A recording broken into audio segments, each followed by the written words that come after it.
Already কোনো ব্যবস্থা আমরা দেখি বহিষ্কার আছে, ঠিক আছে? স্যার শুনেন স্যার, আপনার আমি বলি, আমরা স্যার অনেকবার আপনাদের কাছে সহ্য করছি, এরা অনেক কথা বলে আসছে ক্যাম্পাসে, তারা তাদের কাজ করে চলে গেছে, আপনারা ধরতে পারেন।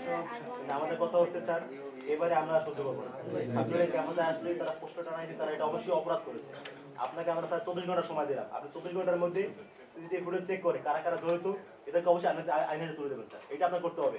যদি এটা না করতে পারেন স্যার, তাহলে কিন্তু আমরা বসে থাকবো না স্যার। স্যার ইউনিভার্সিটি অ্যাডমিনিস্ট্রেশন কি পুলিশের কাছে গেছিল এই বিষয়টা নিয়ে?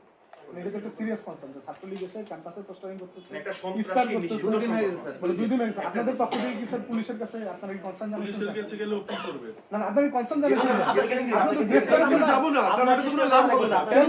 না না স্যার, ছাত্রলীগ রাস্তায় মিছিল করে, পুলিশ কিছু করতে পারে না। না, এই গেছিলেন অবস্থা- কিনা, স্যার? না, আপনারা গেছিলেন কিনা, স্যার? আপনাদের আমি স্যার, যাবো স্যার, না, জায়গা থেকে তো স্যার স্যার, সর্বশেষ সর্বশেষ একটা একটা পর্যায়ে কাজ ঢাকা করা বিশ্ববিদ্যালয় থেকে স্যার পত্র সূচনা হয়েছে। এখানে যদি আপনারা ফিরে আসেন, স্যার মিনিমাম আমি উদাহরণ দিলাম রেসপন্সিবিলিটি আপনাকে। আপনারা পুলিশের না কাছে না, আমরা পুলিশ কি করবে এখানে বলো? পুলিশের কাছে পুলিশ যদি করে, ফর্মাল তখন কেস আমরা করেন ধরবো স্যার। পুলিশকে। শুধু যদি লাভ আছে যে তখন আমরা লাভ কেন নাই, কেন স্যার, লাগবে? না স্যার, বাইরে না স্যার, স্যার।